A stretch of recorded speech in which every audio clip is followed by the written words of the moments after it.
মাদক নয়, খেলাধুলায় মিলবে জয়, এই প্রতিপাদ্যকে সামনে রেখে নীলফামারী ডোমারে ফুটবল একাডেমি আয়োজিত নারী ফুটবল প্রীতি ম্যাচ অনুষ্ঠিত হয়েছে।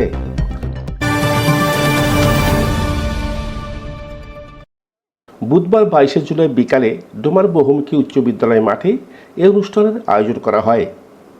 সাবেক ফুটবলার অসিত সাহার সভাপতিত্বে অনুষ্ঠানের প্রধান অতিথি হিসাবে উক্ত খেলার শুভ উদ্বোধন ঘোষণা করেন নীলফামারী জেলা পরিষদের সাবেক সদস্য এবং ডোমার বহুমুখী উচ্চ বিদ্যালয়ের সহকারী শিক্ষক মেহেরুন আক্তার পলিন।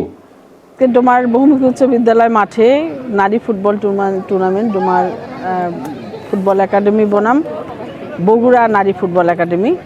আসলে নারীদের সর্বক্ষেত্রে নারীর যে পদচারণা এবং তাদের অদম্য ইচ্ছা প্রেরণা, সর্বক্ষেত্রে তাদের ভূমিকা রাখা, এটা আমি চাই যে নারীরা আরও এগিয়ে যাক। এ সময় সাবেক ফুটবলার ফারুক হোসেন, কবির হোসেন, বকুল ইসলাম সহ সুধীজন উপস্থিত ছিলেন। উক্ত খেলা দেখতে আসা ফুটবল প্রেমীদের উপচে পড়া ভিড় ছিল চোখে পড়ার মতো। ফুটবল প্রীতি ম্যাচে ডোমার ফুটবল একাডেমি এবং বগুড়া নারী ফুটবল দল অংশগ্রহণ করেন। ডোমার বহুমুখী উচ্চ বিদ্যালয় মাঠে একটা প্রীতি ফুটবল ম্যাচ হচ্ছে। এটা ডোমার এবং বগুড়া। তা এরকম প্রীতি ম্যাচ আসলে সবসময় হওয়া উচিত, তাহলে ছেলেমেয়েরা একটা উৎসাহ পাবে।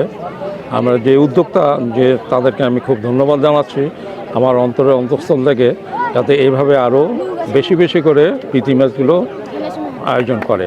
এদের খেলাটা আসলে অনেক ভালো হচ্ছে। দুর্ভাগ্যে অবশ্য প্রাকৃতিক একটু দুর্যোগ, এই জন্য একটু মাঠে একটু পানিও আছে, এই জন্য খেলাটা খুব একটা ফুটে উঠতেছে না, কিন্তু যতটুকু উঠেছে খুবই ভালো খেলতেছে দুই টিমেই।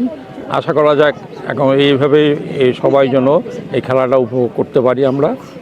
টান টান উত্তেজনা এবং উৎসাহ উদ্দীপনার মধ্য দিয়ে দুই দলের বাকসিংহের লড়াইয়ে কোনো দল গোল দিতে না পারায় শেষে ট্রাইব্রেকারে 4-3 গোলে ডোমার ফুটবল একাডেমিকে হারিয়ে বগুড়া নারী ফুটবল দল চ্যাম্পিয়ন শিরোপা লাভ করেন।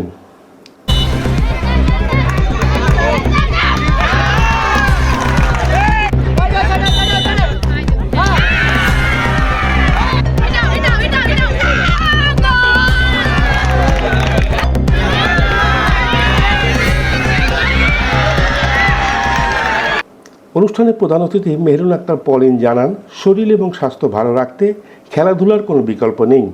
ছেলেদের পাশাপাশি নারী ফুটবল দল খেলাধুলায় আমাদের দেশে বিশেষ অবদান রাখবে বলে আশা করেন তিনি। সম্প্রতি শেষ হলো আমাদের বিশ্বকাপ ফুটবল টুর্নামেন্ট, তার রেশ এখনও কাটেইনি।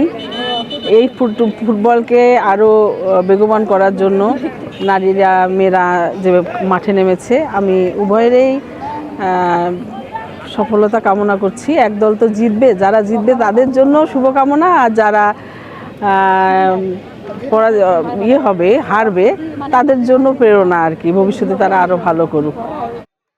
আলসুদ্দামান মানি, শালকি নিউজ।